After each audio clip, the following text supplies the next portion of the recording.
Les sages sont une convention des jeux Zelda, un groupe à secourir pour sauver le monde ou qui guide Link. Mais ceux de Tears of the Kingdom prennent un tout nouveau rôle, PNJ actifs dans le gameplay.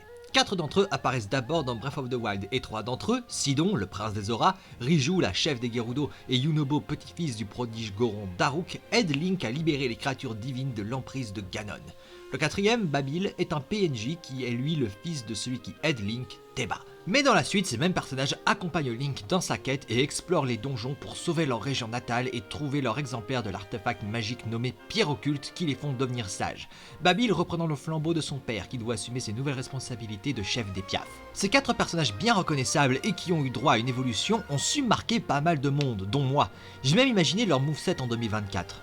Alors pourquoi je reparle d'eux? Alors pour ceux qui ne me connaîtraient pas, quand je fais un moveset, j'ai pas de problème à revenir sur l'un d'eux pour corriger les défauts que j'y trouve. Mais ici c'est plus particulier, car voyez-vous, la vidéo originale sur eux était celui d'un tag team, 4 combattants en un qui se relaient, marchant dans les traces d'un autre moveset que j'avais conçu. Le problème c'est que je n'avais pas fini Tears of the Kingdom pendant que je travaillais sur cette vidéo, et partais du principe que le groupe de sages était enfin complet. Autant dire que j'ai été pris au dépourvu quand j'ai découvert l'existence d'un 5e sage. Donc, j'ai fait cette vidéo pour l'intégrer? Absolument pas! Je pense même au contraire que pour Smash, un relais de 5 personnages, c'est beaucoup trop, on ne peut pas se le permettre. Mais bon, pour ce 5e sage, j'ai été inspiré pour créer un nouveau moveset aussi, mais ça la forcerait à être solo. Et comme je trouve l'idée d'avoir les 5 sages séparés en un quatuor et un solo absurde, eh bien autant faire comme Zelda et Sheik et Samus avec ou sans armure dans Smash 4 et les séparer. Nouvelle approche qui les fera pas moins briller, que du contraire. Voici ce que ça pourrait donner si Babil, Sidon, Riju et Yunobo étaient jouables dans Super Smash Bros. En solo. En plus d'être une approche différente de d'habitude en termes de correction, on va aussi faire un peu plus rapide aujourd'hui, car dans le fond, leurs attaques normales n'ont pas besoin d'être totalement réimaginées de A à Z, on peut seulement parler de ce qui doit être modifié, les attaques spéciales, et je vais en profiter pour rappeler comment elles fonctionnent. Du coup, je vous encourage à regarder la vidéo originale pour être un peu plus à la page. Allez-y, je vous attends. Vous êtes de retour? Commençons. On commence avec Sidon. Ouais, autant aller directement au plus populaire, hein. Pour chaque prodige, leur attaque spéciale neutre est le pouvoir magique qu'ils utilisent pour aider Link, mais appliqué à eux. Dans Tears of the Kingdom, le bouclier d'eau de Sidon protège Link d'un unique coup, le rafraîchit, parfait pour les endroits chauds comme les régions volcaniques et les déserts, et peut également être reconverti en lame d'eau que Link peut envoyer sur ses adversaires, la forme de la lame changeant avec l'arme utilisée. En attaque spéciale neutre, il est fidèle à lui-même. Sidon déploie autour de lui le bouclier en appuyant, il bloque tout projectile et peut bloquer une seule attaque physique ennemie, ce qui le brise. A noter qu'après une utilisation, le bouclier a un cooldown qui l'empêche d'être réutilisé sur le champ, et il en va de même pour les pouvoirs des autres sages. Mais en outre, il a 2 effets supplémentaires. Numéro 1, rappuyez tandis que le bouclier est déployé et vous enverrez une flèche d'eau qui vole à toute vitesse et transperce tout projectile sur son passage, jusqu'à ce qu'elle se plante dans un adversaire ou un mur.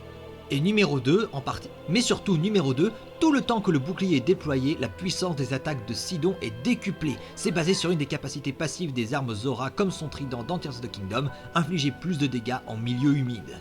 En attaque spéciale côté, Sidon reçoit un coup de main de sa sœur Mipha qui revient de l'au-delà pour l'aider. C'est d'ailleurs une autre récurrence dans ce moveset, la présence des prodiges de The Legend of Zelda Breath of the Wild dont les sages sont les successeurs. L'attaque ressemble à la forte paume de Lucario, tandis que le fantôme de Mipha apparaît derrière Sidon, il donne un coup de paume créant un splash d'eau bouillante à bout portant.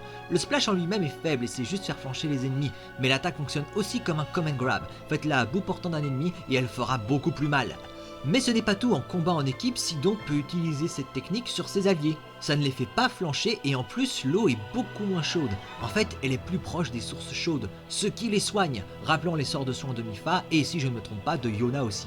Troisième fois que j'utilise ce concept et en même temps il est tellement approprié, pourquoi se forcer à faire différent? L'attaque spéciale eau est basée sur la capacité des auras à remonter les cascades, et l'idée est on ne peut plus simple. Tel Carapuce, entouré d'eau, Sidon bondit vers le haut, infligeant des dégâts. Mais là où Carapuce va en diagonale et entraîne ses adversaires, Sidon décolle tout droit et n'inflige qu'un gros coup. Les mêmes différences que chez les frères Mario en somme. Mais c'est pas la seule charge aquatique du moveset. En effet, son attaque spéciale basse s'inspire de celle de Sheik, qui a aussi un thème aquatique et une technique de Link Zora dans Majora's Mask. Sidon bondit vers l'avant, entouré d'eau avant de retomber sur terre, ou finir en chute libre en l'air. A noter que cette attaque-là entraîne ses adversaires avec lui. Et c'est à peu près tout. J'aimerais un peu revenir sur le caméo de Mipha dans ce moveset, et les autres prodiges qui arriveront plus tard. L'idée c'est que j'avais conçu ces movesets séparément, et je parle de concepts improbables, mais c'est pas comme si je voulais voir les deux groupes jouables dans Smash, un seul me suffirait amplement. Je préférais les sages, mais comme les prodiges sont importants, c'est pour ça que je les ai inclus. Et à cause de ça, je vois deux idées de Final Smash pour chaque sage lié aux prodiges. Soit ils pourraient faire appel aux créatures divines qui attaqueraient leurs adversaires avec leurs projectiles, soit, et je vais me concentrer là-dessus, ils auraient quelque chose d'inédit chacun. Dans tous les cas, leur Final Smash serait des cinématiques. Chargé par l'énergie de la balle Smash, Sidon reprend une technique de sa sœur dans Hyrule Warriors, l'ère du fléau. Il donne un coup de trident pour piéger les adversaires dans la cinématique. Tandis que Yona lui donne sa deuxième lance d'écailles radieuses, une énorme bulle d'eau se forme dans laquelle trempent les adversaires. Sidon y plonge et il les taille en charpie avant de donner un coup de grâce qui éclate la bulle. Bon, maintenant que Sidon a bien mis en place tout ce qu'il fallait dire, on va pouvoir passer plus rapidement à la suite. Riju maintenant. Pour son attaque spéciale standard, elle attaque à distance en lançant un de ses deux cimeterres. Pas d'inquiétude, elle en a plein en réserve. La façon dont on appuie sur B change la trajectoire. Appuyez et elle vole en cloche. Maintenez et il vole tout droit, mais il est affecté par la gravité. Il touchera le sol quoi qu'il arrive. Et justement, dès qu'il le touche, ou un adversaire ou un mur, un éclair tombe à l'endroit de l'arme brisée, foudroyant quiconque est dans le chemin. Pour son attaque spéciale côté, elle fait appel à l'unique Madame Patricia, un morse des sables, fidèle destrier des Gerudo. Utilisant un bouclier aux 7 joyaux comme une planche de surf, elle se laisse emporter par Madame Patricia qui charge. Ou nage, plutôt. On peut la faire changer de direction, elle inflige des dégâts en appuyant sur A, et en appuyant sur B, Riju fait une attaque qui la fait se remettre devant son morse, derrière si elle le fait à un rebord, cessant l'attaque. Elle s'achève aussi en appuyant sur le bouton de bouclier. L'attaque spéciale O est juste une reprise de l'attaque circulaire des Link qui fonctionne comme d'habitude. Une attaque où elle tourne sur elle-même infligeant des dégâts et piégeant les adversaires dans un multi-coup. En l'air ça la fait décoller de façon rigide. Sur terre maintenez B pour que l'attaque fasse plus mal. Le seul aspect où celle de Riju se démarque c'est son effet électrique, mais c'est tout. Et en attaque spéciale bas, on a le caméo de Urbosa dans son moveset qui vient faire une attaque spéciale à la Pikachu. Tandis que son spectre apparaît, elle fait tomber un éclair sur Riju qui l'absorbe avec son cimetière comme un paratonnerre. Même fonctionnalité, rien d'inédit. Et enfin son Final Smash hors créature divine. D'un coup de cimetière, Riju transporte ses adversaires touchés à la cité Gerudo où toutes les guerrières les passent à tabac, tandis que Riju donne le coup de grâce avec sa foudre avant que le combat ne reprenne normalement. Yunobo maintenant, pour son attaque spéciale standard, il réutilise la célèbre roulade des Gorons qui l'imprègne de feu. Appuyez et Yunobo fera une charge qui roule tout droit. A noter que vous êtes affecté par la gravité, mais le mouvement de la charge ralentit votre chute. Maintenez B pour retarder l'attaque ou alors orientez le joystick vers le haut pendant la charge pour lui faire un petit bond avant de charger, ce qui l'aide d'autant plus en l'air. A noter aussi que parce qu'il est imprégné de feu, dès qu'il touche une bombe,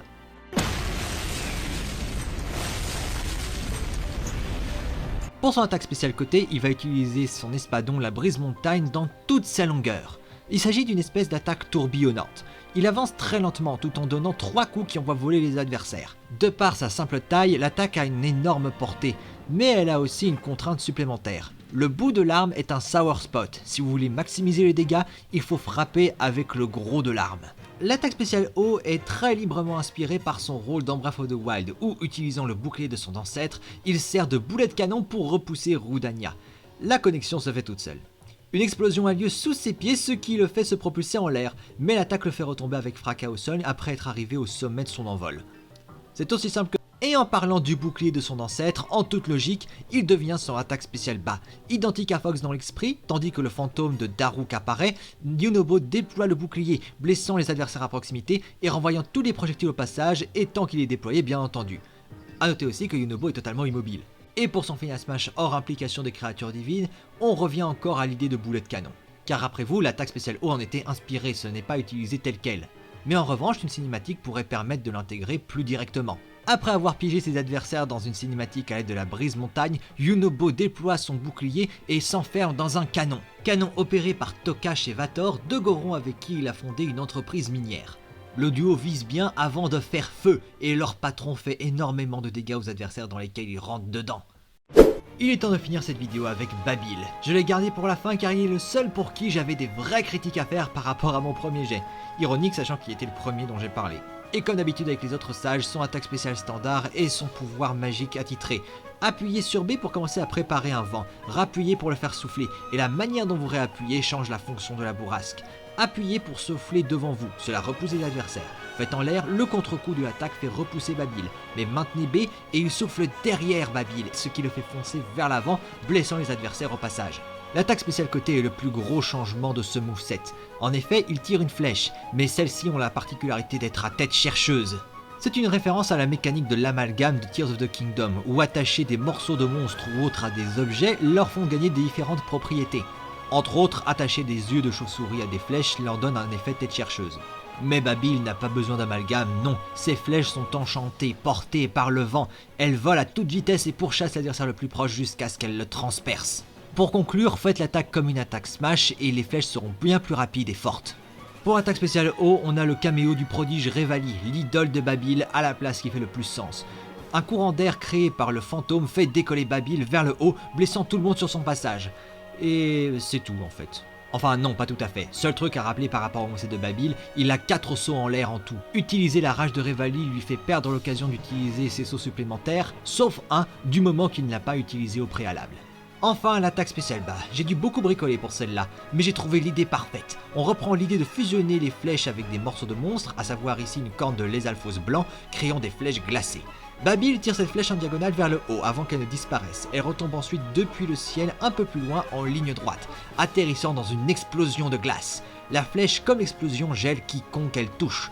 En plus de lui donner un outil intéressant, ça fait référence à sa région natale froide de Hebra, plongée dans un blizzard encore plus froid dans Tears of the Kingdom. Et enfin, leur final smash hors implication des créatures divines. Piégeant cet adversaire grâce à 3 flèches tirées en éventail devant lui, Babil et son père Teba attaquent de concert les adversaires piégés dans une tornade en les transperçant de flèches. Babil dissipe ensuite la tornade avec un autre courant d'air surpuissant qui envoie voler les adversaires. Et voilà, j'en ai fini avec la séparation des 4 sages. C'était court, mais vous vous doutez que c'était intéressé. Rendez-vous demain dans la vidéo où je parle du 5e et dernier sage de Tears of the Kingdom.